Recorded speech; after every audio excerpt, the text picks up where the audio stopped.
Good morning, friends.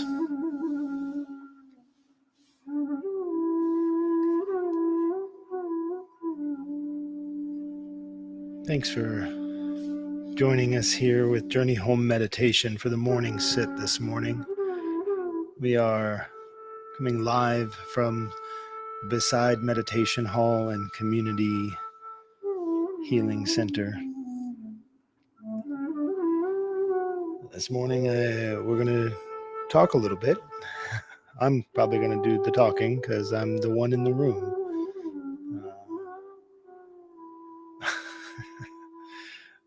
We'll do some shared breathing, and I've got a poem that I'd like to get to in this morning's sit.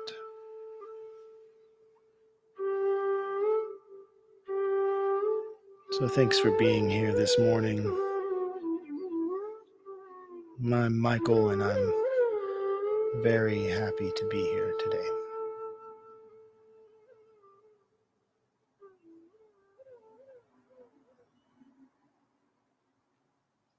Let's begin with just a few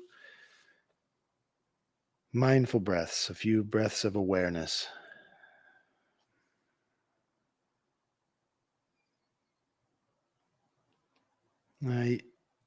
When I have the time, when I make the time or take the time or spend the time or whatever allegorical use and euphemism of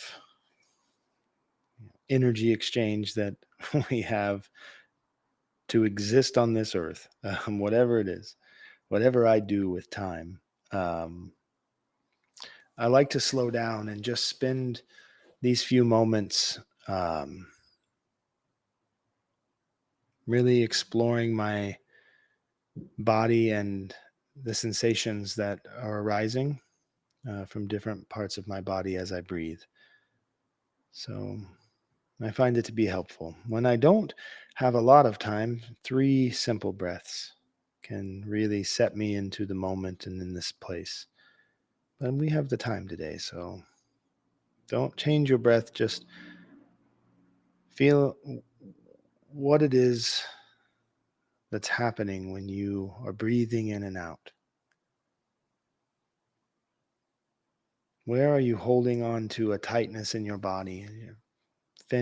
Fists clenched? Check your toes. How are your feet doing? How's your posture? Sometimes I find that I am just slouching a lot.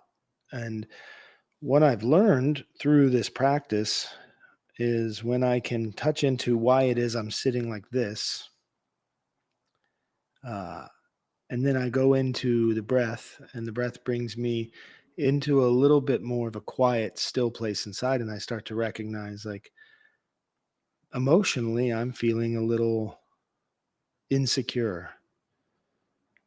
Maybe I'm insecure about how much space I'm taking in the room, or I'm insecure about um, not wanting to stand out in the moment, or there's something that might be there that's asking me to hide or protect my heart. So my body, subconsciously, my mind's not deciding this, but I'm holding myself kind of hunched down. So I breathe and then I begin to open.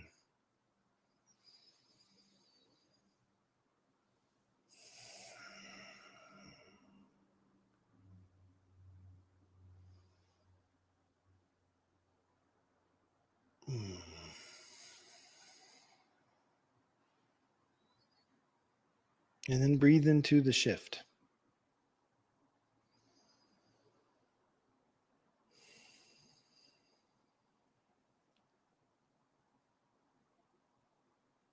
So, whatever it is you're feeling, you can use these few breaths just to hear a subtle voice. And once you find yourself in a place of readiness, just 3 breaths in through the nose to the bottom of the belly and out of the mouth. And we'll invite the bell.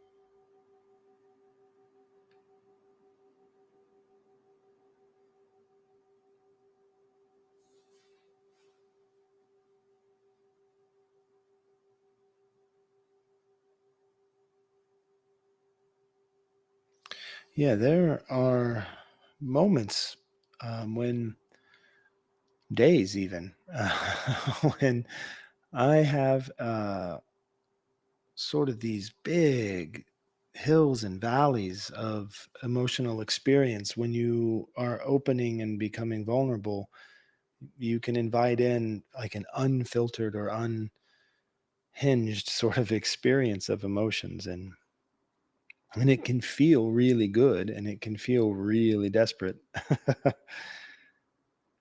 And this, I think, is why a lot of the teachings teach equanimity. Now, equanimity doesn't mean that you don't feel really good or that you don't feel really desperate. Equanimity means that you understand that both of these feelings are simply expressions of part of your being, and they are valid, they are equal, and they don't require a whole lot of attachment. And the roller coaster up and down, in and out of our lives is to teach us to release and to return, release and return. You know? But how then, while feeling these emotional currents, do we maintain equanimity? Do we come to that place of acceptance and already in the letting go? Uh, while also honoring the beauty of what you're experiencing. It can be mistaken that um,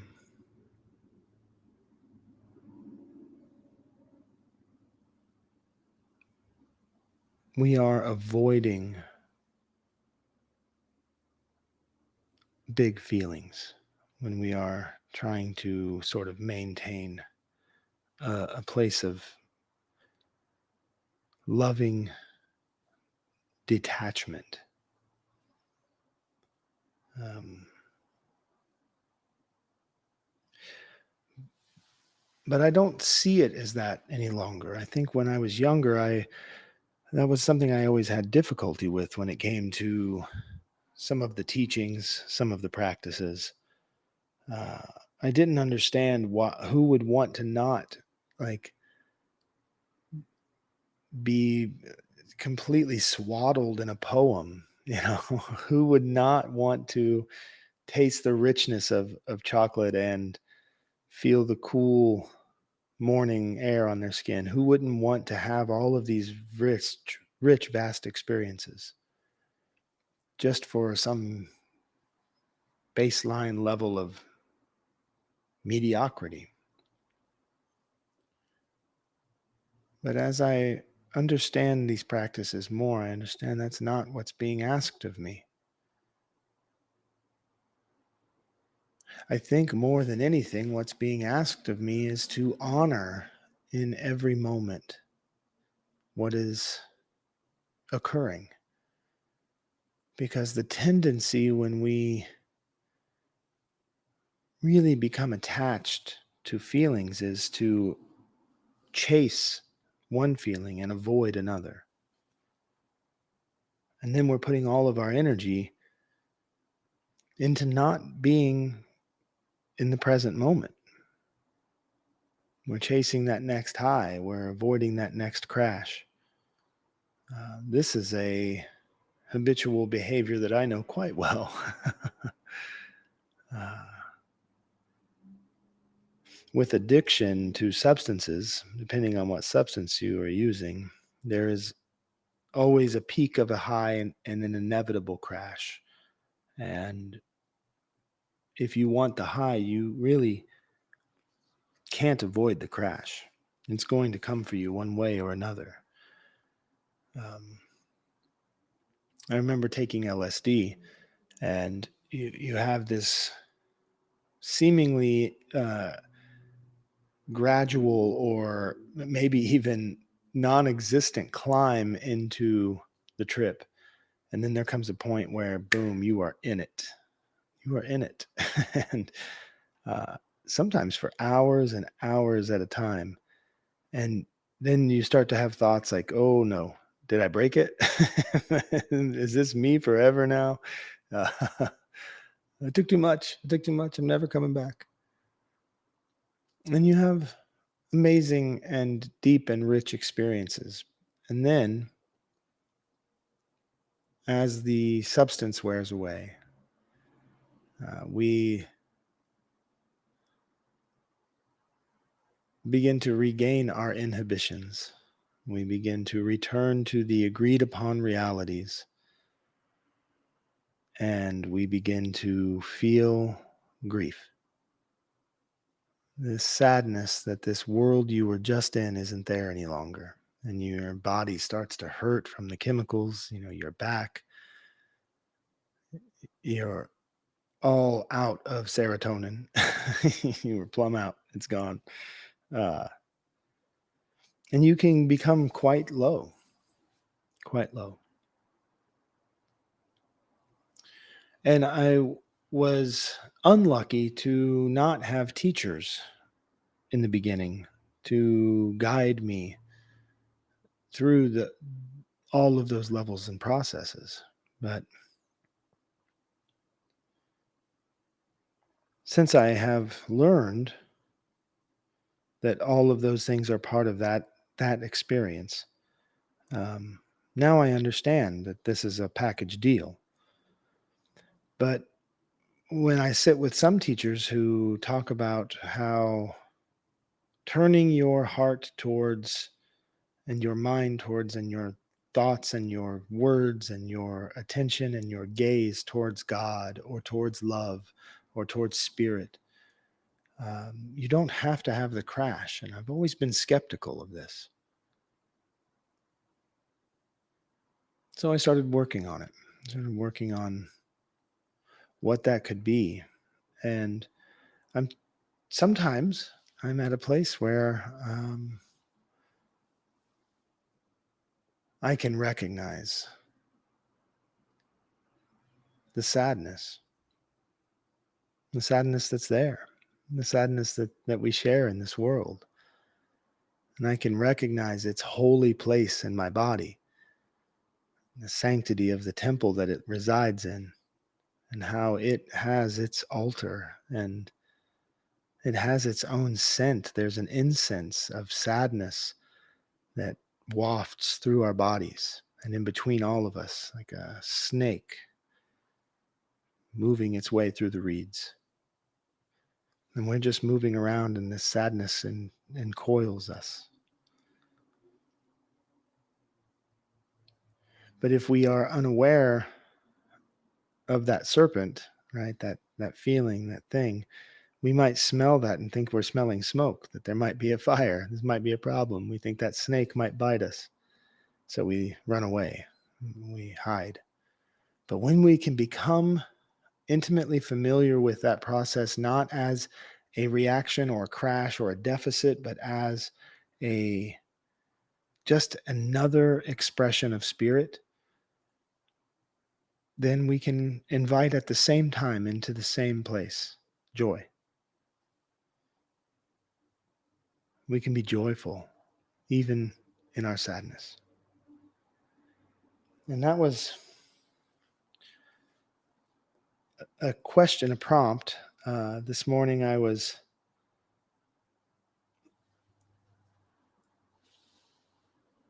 asking for a suggestion on what to focus on in my morning. And the suggestion I received was to focus on returning to positive thought or to joy, meditating on joy. And I wanted to do that in a way that felt natural for me. And it's through returning to joy that feels natural and how we can do that.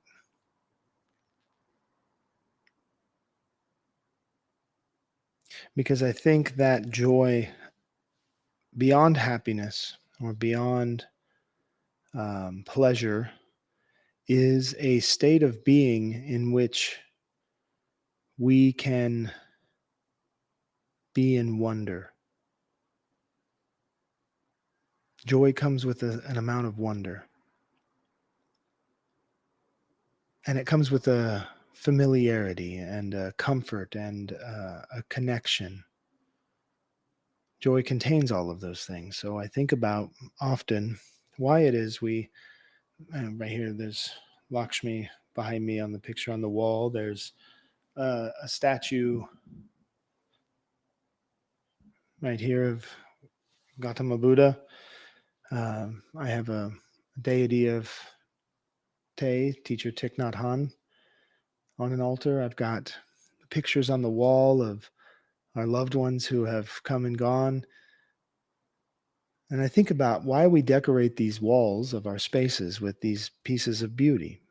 And it's so that when we are mindlessly moving around through life, we have reminders to return.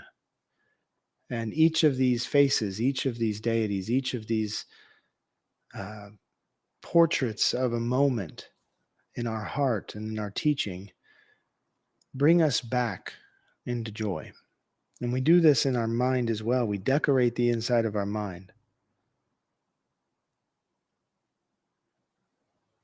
So the practice for me in returning to joy is almost greater than the practice of trying to maintain a consistent level of joy.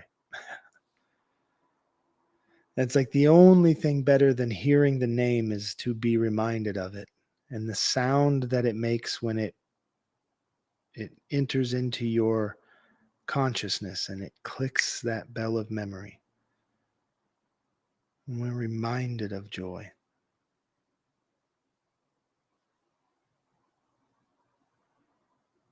The smell of biscuits baking in the morning, or the sound of the record player putting music out downstairs and the coffee on the pot, or whatever it is.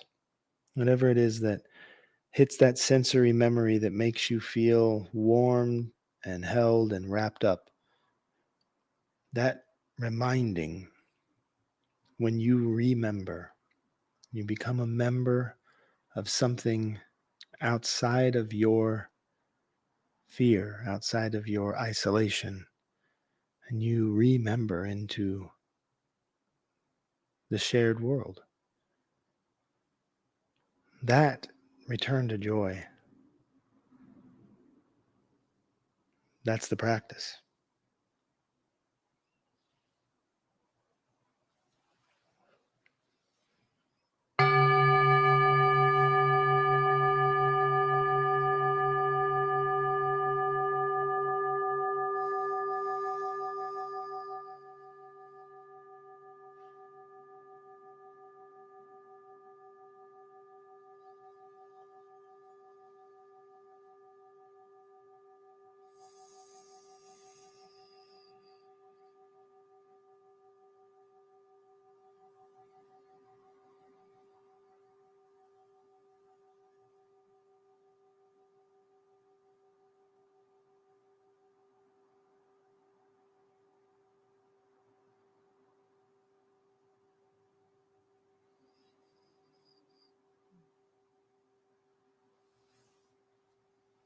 We hear about toxic positivity.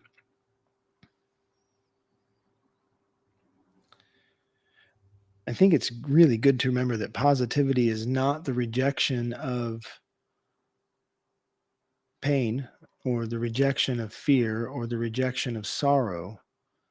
It is to embrace these things positively, to say yes to them, saying yes to whatever feelings arise. Toxic positivity is the positivity saccharine, right? It's the saccharine sweet positivity that wants to deny and ignore all of these other uncomfortable feelings. But joy, when joy comes in the room, joy doesn't ask permission so much. Joy just enters into the space and says, "Hey, this is where I am." Joy is the laugh of a baby in the grocery store aisle, or Well, I mean, I've got a good example right here in front of me, actually. Uh, pour myself a little bit of this tea.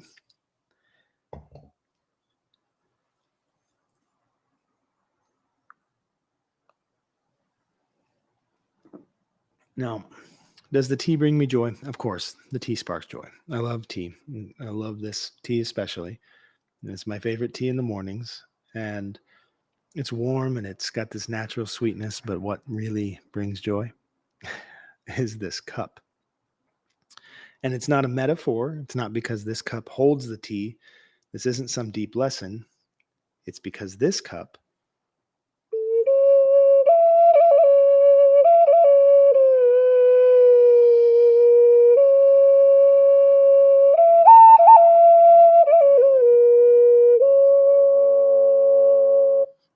sings. How cool is that? That brings me joy every single time. So when we're talking about what it is to meditate on joy, we're not just talking about an experience of feeling really good. We're talking about an openness to disrupt a program of punishment or a program of the grueling sort of like ways in which we convince ourselves that we have all this work to do. Um, even in this new, softer, gentler forms of self help, which is a phrase in and of itself that I always have difficulty with. I have difficulty with the phrase self help. I don't think there's anything helpful about doing it yourself on your own, alone, in a world where we're all connected and we're all one. You want to fix something that's not even broken and you want to do it by yourself? Okay. I understand the concept. I'm not mocking, but I do have a hard time understanding the insistence upon our isolation. And in this new forms of it, it's all these gentle self-care. Again, we come back to the self, you know.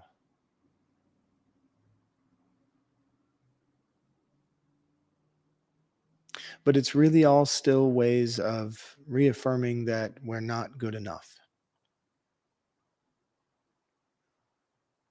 Maybe even in this practice, it can convey a message that you could be better. But I don't think we could be better necessarily. I think that what we could do better is to be with ourselves better. We could be a little better at that. Um, One of our mottos is if you want to feel better, get better at feeling. So, and it goes the same with joy. I ask my friend Sharon Rose, like one time we were talking about, and I didn't ask her, somebody had asked her about, her, why she's so joyful. And she said, I think it's because I know how to cry all the time. She says, I cry a lot. So I feel joyful a lot. And that's it. That's the ticket.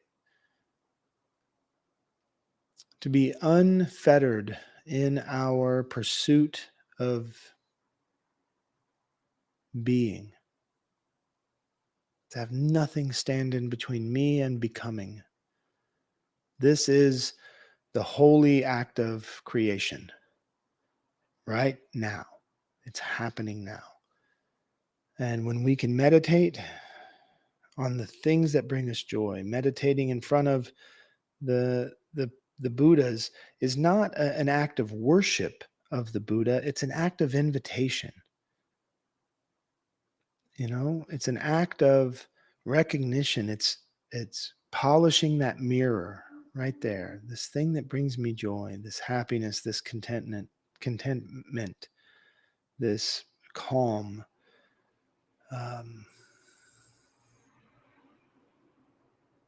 this gentle smile across my face. Like, that's the meditation upon joy.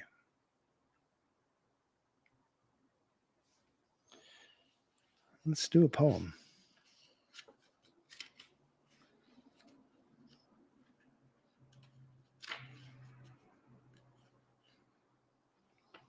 This is a poem by David Whyte. It's from a collected works by David Whyte called Essentials. And this is a particularly cool little volume. First of all, it's pretty affordable, and that's relative, but it's a nicely printed volume. It fits really in your back pocket if you have a big ass like me and have big pockets. But it's got a selection of poems that he and his partner put together. And then there's these writings following them that sort of talk about the poem. But I just wanted to read this poem today because this felt like a poem about returning to joy. Give me a moment, please.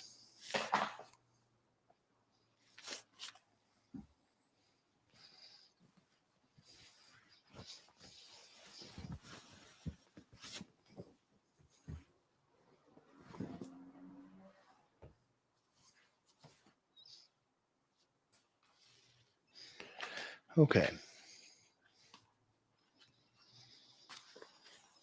And this is called The Journey.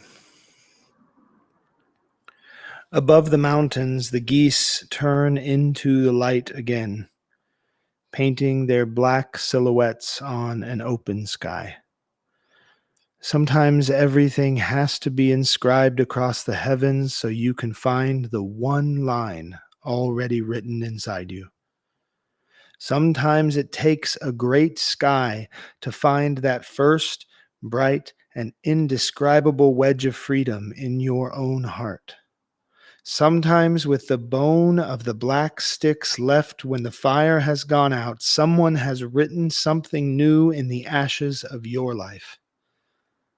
You are not leaving. Even as the light fades quickly now, you are arriving.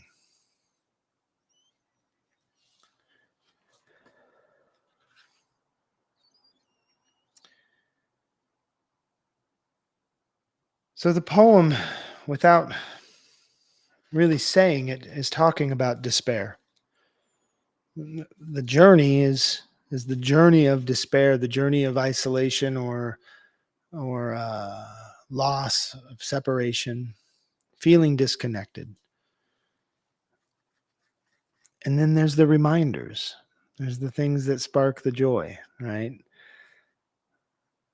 Above the mountain, the geese turn into the light again, painting their black silhouette on an open sky. You see this. You notice this. You know, we hear that word a lot in meditations. Notice your breath. Notice the feeling of the air on your skin. Notice the rumble of the oatmeal in your belly from breakfast, whatever it is. But noticing, to see it as if out of nowhere. What a great thing. And isn't that reminding? It's being reminded. Like it is reminding you, hey, psst, remember, there's freedom up here. There's geese painting themselves into the sky. And then the poet reminds us that sometimes everything has to be inscribed across the heavens so you can find the one line already written inside you. That's okay. The poet's telling us it's okay. It's okay that you didn't know where to find it inside of yourself until you found it someplace else and then returned back to seeing it was already inside of you. One of my favorite teachings in this sort of understanding comes from the story of a monk who works really hard and diligently all day in the monastery, and the teacher comes one day and says, tomorrow we will go fishing. And the monk, all of a sudden, the monk works 16 hours a day, sweeping the floors, like cleaning, polishing, like really just putting all of that time and energy into just maintaining this beautiful monastery. But he doesn't see the joys necessarily in that daily work. But when he hears these going fishing, he gets really excited, really excited. And then the teacher says, "Oh, actually, no. Tomorrow we will not go fishing. I was confused on the days. Tomorrow we will work." And the monk gets so angry, more angry than he could imagine. And the teacher says, "What is happening with you right now?"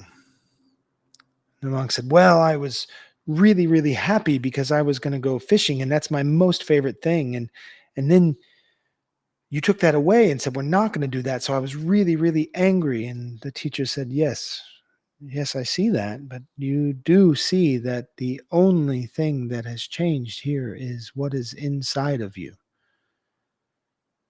Not a moment has changed in the world. The most joy I have seen you feel came from within, in the same place where the most anger I've seen you feel comes from. It's all you. You can access these whenever you choose." I think it's a great teaching. It's only you that changes. Thanks for being here today. Let's just spend a few moments in that silent space before we leave this space.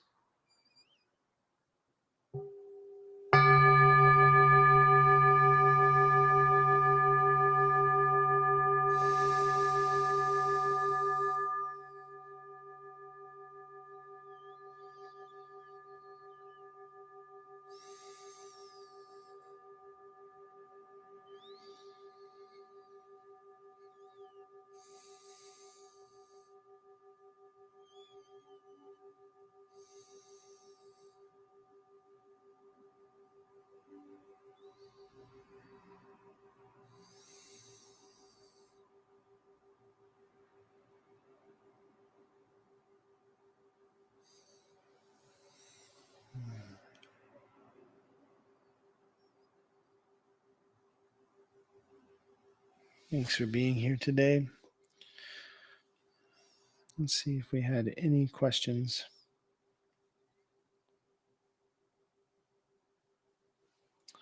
Nope, I'm not seeing anything on my end here. I am unaware of what might be occurring in the chat. Still have not figured out that function. However, I will see you tomorrow. Hariom.